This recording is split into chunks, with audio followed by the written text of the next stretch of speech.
Well, Josh, Governor Christie is firm in his decision to stay here and continue his quest for the White House rather than return to New Jersey to oversee his state's response to this storm. Late this afternoon, he held a law enforcement roundtable here in Boscawen, hosted by Merrimack County Sheriff Scott Hilliard, who has endorsed him.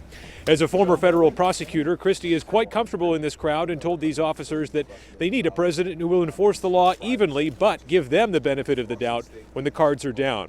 As he campaigns here, more than a dozen New Jersey counties are under a blizzard watch, but he says he has no problem governing the Garden State from the Granite State.